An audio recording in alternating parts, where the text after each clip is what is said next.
Y después la inseguridad, ¿no? Como siempre, a diario, algo que le viene bien a la agenda de campaña, digo, no le viene bien al país, obviamente, pero está allí en la agenda y va a ser uno de los inserts de campaña, claramente, de la agenda oficial, el tema de la inseguridad. Un tema que justamente nos lleva a el primer contacto telefónico del día, saludar después de un buen tiempo al amigo Daniel Kipper, que me espera en línea. Daniel, buenas tardes, Fernando lo saluda, ¿cómo anda? Buen año.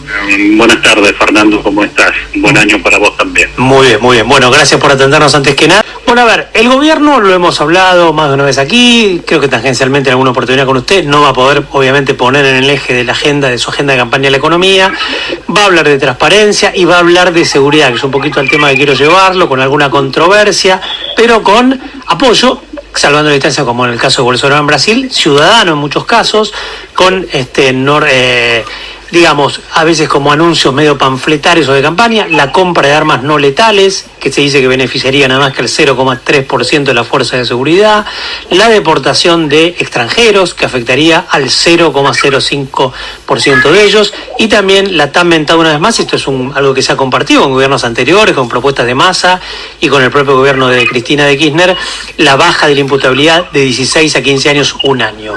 ¿Cómo vio Daniel Kipper un poco este menú de medidas contra la inseguridad que el gobierno incluso plantea en principio llevar a las sesiones extraordinarias del Congreso?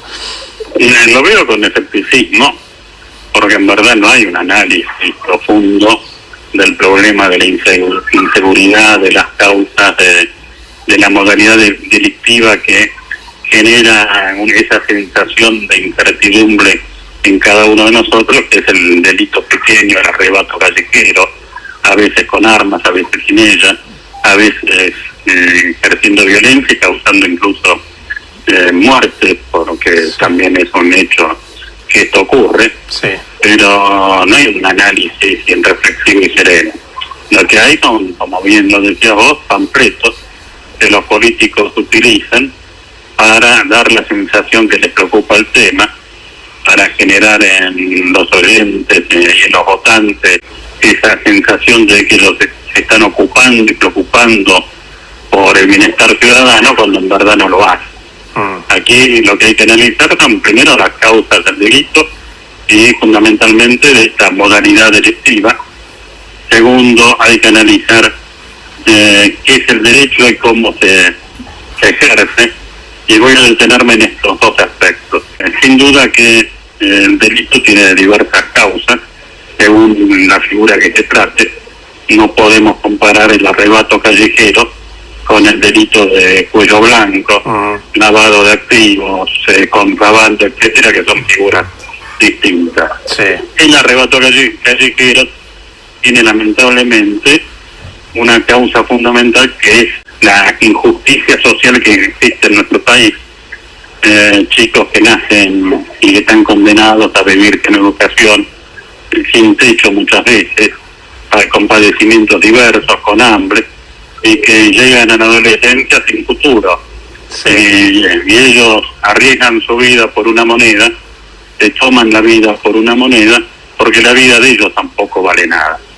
Y esto se ataca con políticas sociales, políticas preventivas que le den a los chicos educación, seguridad, formación, techo. Ningún pibe nace chorro, esa es una leyenda callejera que uno cada tanto lee, pero que expresa la verdad. Son las condiciones sociales injustas lo que llevan a determinados sectores a este tipo de delitos. Si fueran delincuentes avesados, en verdad cometerían otro tipo de actos delictivos. Es más inteligente defraudar por $1 millón que ir a robar una moneda a alguien que está caminando por la calle, un par de zapatillas o un teléfono celular. Y están arriesgando ambas vidas, la propia y la de la víctima, ¿no? Y sobre esto no se actúa. Vemos en un país hay cada día menos trabajo. ¿Trabajar dónde? Es la gran pregunta. Vemos que hay mucha gente que se está quedando sin techo porque no tiene techo propio, no puede alquilar, las expensas, le suben las tarifas. Es decir, hay toda una compleja situación social que nos lleva a un estado de incertidumbre que se agrava. Entonces, hay que hacer una gran inversión fundamentalmente en educación para que estos chicos puedan tener un futuro distinto al que se le ha brindado en estos últimos 25 años de nuestra sociedad. De este tema vengo hablando hace años, los chicos de la calle, los chicos abandonados, los chicos en futuro, los chicos que ayer se acercaban a pedirte una moneda cuando eran niños y vos no se la diste porque razones diversas, y que hoy ellos razonan, tu vida tampoco vale, la mía no vale ni una moneda, la tuya tampoco vale, y entonces tomo lo que puedo y por el tiempo que dure mi existencia en estas condiciones. Y esta es una batalla que se pierde aunque mandemos presos a un montón de individuos, porque por cada persona delincuente que vaya preso van a surgir hijos de hijos más hijos que van a ocupar su lugar en la medida que las condiciones no cambien.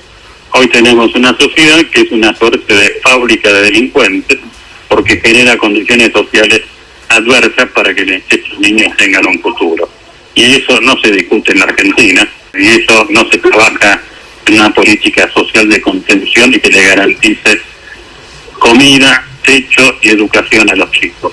Mientras no tengamos eso, pensar que vamos a reeducar y lograr la inserción social a través de una pena es absurdo. Y que lo que podemos hacer a través de la pena en ese contexto es dar la sensación de que algo se hizo, no lo educamos, no lo contuvimos, pero lo mandamos preso. Y esto genera a lo mejor una satisfacción en aquellos que tengan ánimo de venganza, pero no generan satisfacción en aquellos que queremos ver una sociedad con justicia social, con igualdad y con libertad. Y hablando de libertad, esto me lleva al otro tema que te planteaba. Sí, el derecho. El derecho, ¿qué es el derecho? El derecho es una forma de regular las conductas humanas en un marco de libertad. Yo puedo, por ejemplo, prohibirte a vos que salgas de una habitación. Y puedo colocar un candado que te impida físicamente salir de la habitación. Regulo tu conducta, pero te privo de libertad. Esto no es derecho, esto es imposición de la fuerza, abuso del poder, abuso de la fuerza. El derecho, en cambio, te deja la puerta abierta sin candado y te dice no salgas. Si vos violas la norma, pasará tal cosa. Y esto supone que la responsabilidad jurídico-penal se fundamenta en la culpabilidad y no en la peligrosidad. Imaginemos que en este momento ingresa al estudio un león. Sí. Vos te vas a asustar, llamarás a la seguridad, adoptarán medidas de seguridad con el león, lo van a detener, lo van a encerrar en una jaula, etc. Y el pobre león no hizo nada, pero vos lo considerás peligroso, y entonces no esperas que haga algo, la sociedad no espera que haga algo y lo encerramos. En cambio, cuando está fundamentada la responsabilidad en la culpabilidad, el sujeto tuvo que poder motivarse en la norma jurídica, actuar conforme a ella y no haberlo hecho. Es esta diferencia entre aplicar una sanción en función de peligrosidad y en función de culpabilidad que muchas veces tampoco se debate en la sociedad. Cuando uno habla de son sujetos peligrosos, que no son expresiones que se usen abiertamente, salvo por algunos sectores ya muy extremos, de ideologías extremas, lo que se está haciendo es ver al otro como enemigo, ver a otro como alguien ajeno de nuestro grupo de pertenencia, y entonces prevenir y encerrarlo aunque no haga nada. Entonces hoy te detienen porque hiciste algo a vos, mañana me detienen a mí porque portación de cara, mañana detienen a otro por las dudas de que haga algo. La culpabilidad, en cambio, supone darle la libertad de que actúe y si viola la norma requiere entonces actuar. Estas son dos formas distintas de regular la conducta humana, y nosotros queremos vivir en un Estado de Derecho, en un Estado de libertad, donde el sujeto pueda hacer lo que le plazca dentro de las normas, y si las viola, que tengan la sanción que las normas establecen en un marco de un proceso judicial que garantice los derechos básicos del individuo, que básicamente es el derecho de defensa. Y es esto lo que en general en la sociedad argentina no discutimos.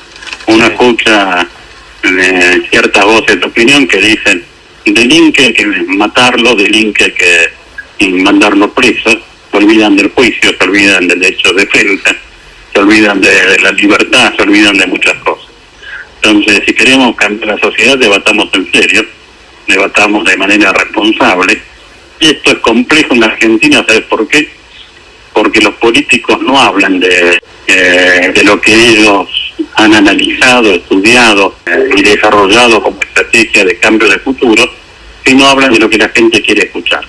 Y apelan a esos sentimientos que todos nosotros tenemos, que a veces son una venganza, el ojo por ojo, hiciste mal, te causa un mal, pero que no son una salida a futuro. Vos fíjate que en Argentina este año que venimos incrementando penas, recordemos el famoso y triste caso Bloomberg, del chico que fuera trágicamente asesinado. Su padre hizo una gran campaña pidiendo aumento de pena, se aumentaron las penas y el delito no disminuyó. Y la historia enseña que en aquellas ejecuciones públicas que en alguna época se hacía, la gente se iba a la plaza a ver la ejecución y no faltaban los carteristas que aprovechaban la ocasión para delinquir y hacerse del dinero que no era propio, ¿no? Entonces, la pena no evita el delito. Nadie que delinque piensa en la magnitud de la pena, sino en lo que puede, en la pequeña ventaja temporal que obtiene si tiene éxito. Faltó en toda esta ecuación el tema carcelario, ¿no? Porque cuando llegamos a la cárcel, digamos, gente que no tiene... Bueno, usted dijo la sociedad de alguna manera como una escuela de delincuencia, ahí ni hablar, ¿no? No hay posibilidad de reeducación, de regeneración, de nada, ¿no? Claro, la idea básica del sistema carcelario es que tenemos que reeducar al individuo que ha delinquido. Y la pregunta básica es, ¿reeducar para qué? Obviamente para la vida en libertad. Y entonces la pregunta es, ¿por qué vamos a esperar que cometa un delito para reeducarlo y no lo educamos antes de que cometa un delito, y cuando tiene todas las posibilidades intactas el niño de transformarse en un ser especial y con futuro y con proyecciones de diverso alcance en nuestra sociedad? Vos fíjate que en nuestro país faltan escuelas, se cierran incluso algunas escuelas en este tiempo, pero más allá de esta polémica que es de merece otro análisis, lo concreto es que nos hace falta más educación y menos represión en la Argentina. Las cárceles, por otro lado, para aquellos que sostienen que el que delinque debe ir a la cárcel, tenemos un problema incluso de estructura. No hay cárceles suficientes. Superpoblación, Superpoblación, por eso. Y después el otro tema que me planteaba de los extranjeros, alguna vez lo conversé contigo y no dejo de recordarlo. Y ya en Argentina tuvimos la experiencia, la famosa ley Canet de 1904, que justamente lo que hacía era deportar extranjeros por las dudas, ¿no? En lo que llevó a que todos extranjeros, que eran nuestros bisabuelos, que defendían sus derechos sociales, fueran deportados no por delinquir, sino por defender derechos. Entonces, la Argentina merece una discusión de otro tipo, de otro nivel, que no sea de una manera irracional como a veces ocurre en los medios de discusión, sino de serena y reflexiva. El ámbito sería el Congreso Nacional, pero el Congreso Nacional lamentablemente no debate ideas, no debate proyectos, sino a lo sumo defienden intereses, y a veces intereses que no son de la sociedad, sino propios o de pequeños grupos. Bien. Daniel, nos encontramos la semana que viene. Muchísimas gracias como siempre. Un abrazo a vos, Fernando. Abrazos grandes. Daniel Kipler, el abogado penalista, como siempre con nosotros. Pese al enero, pese a la feria judicial, Daniel está aquí en Construcción Plural. Bueno.